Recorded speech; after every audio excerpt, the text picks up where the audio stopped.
In this cell, strapped to a metal bed, inmates are put to death. But America is now struggling to keep its capital punishment alive.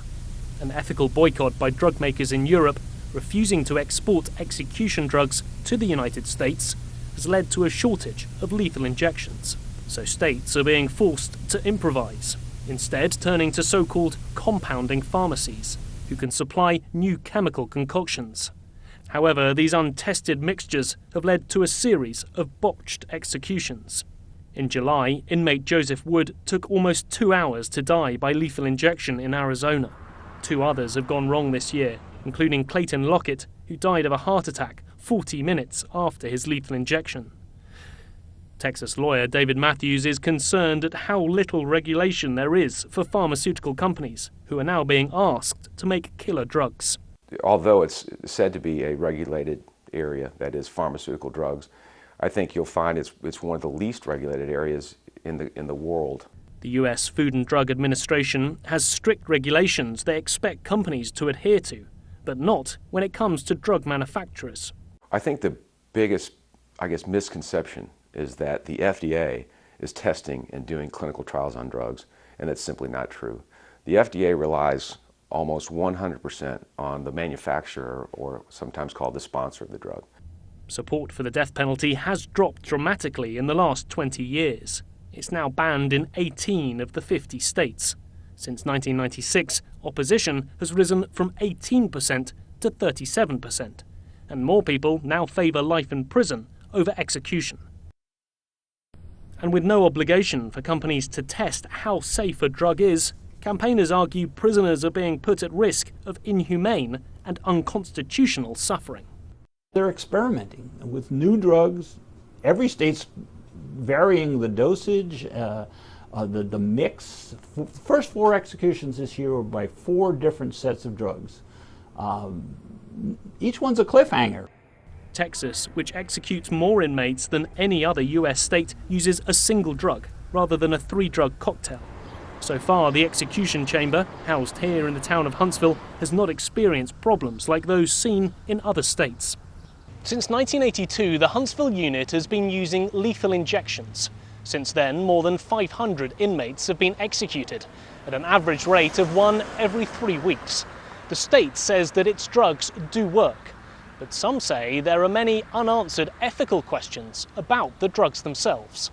Some Texas pharmacists are appalled at companies whose only priority is making money.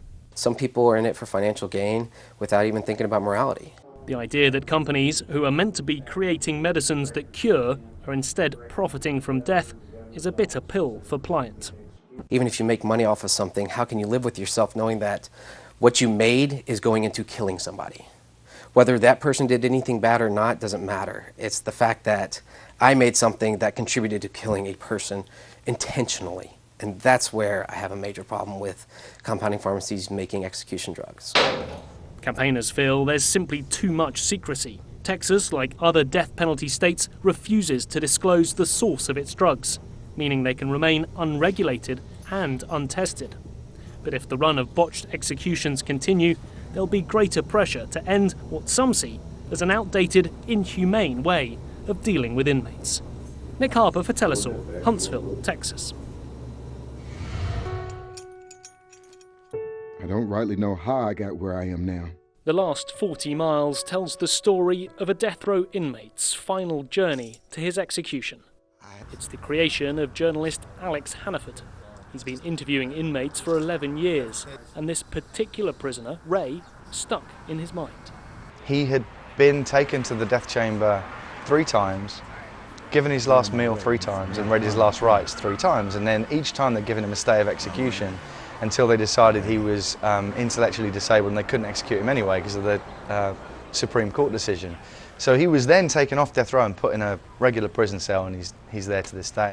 During Ray's final journey, we learn about his troubled childhood and the events that brought him to this place, and the fact that he's intellectually disabled. Hannaford chose to tell the story using animation, as he felt it would provoke a stronger reaction from viewers. I would like people to look at it and say, okay, this is based on a true story, that's interesting, because I actually felt a little bit of compassion for this guy. And I've heard people say they see it and they say, oh, I don't think he did it. And you know, that's interesting to me because I didn't really want to editorialize about whether he did it or not, because actually I don't really know. And you don't know in the film whether he was executed or not, but maybe it just kind of leaves you with a bit of a bad taste in your mouth at the end, thinking, oh, okay, we execute human beings rather than monsters. And I think that's the thing. The filmmaker very much wanted to show the humanity of the inmate, to show the things that he sees and the things that he thinks on his final journey from Livingston in the east along this road to Huntsville. And in doing so, to give an insight into every death row inmate's final journey. I've done this journey before, sir. On the morning of an execution, they'll drive the inmate from Livingston to Huntsville. And actually it's one of the most beautiful drives in Texas, ironically. It's pine trees and fields and little windy roads, and there's this beautiful lake, Lake Livingston, and you just think, and I started to think, that's kind of crazy, this is the last thing these guys ever see. Texas has now banned the execution of anyone found to be intellectually disabled. But race is still an important factor, with a disproportionate number of African Americans on death row. If you killed a white person, you were more likely to get the death penalty than if you killed a black person. It's as simple as that. So to say that race doesn't play a part in the justice system where the death penalty is concerned it's just false. If you're going to have an impartial, fair justice system, then fine, but we don't. We don't when it comes to the death penalty at all. Hannaford feels the tide is turning against the death penalty. Increasingly, more people in America seem to feel, like Alex, that executing criminals doesn't bring closure. It only perpetuates the cycle of violence. Nick Harper for Telesaur, Huntsville, Texas.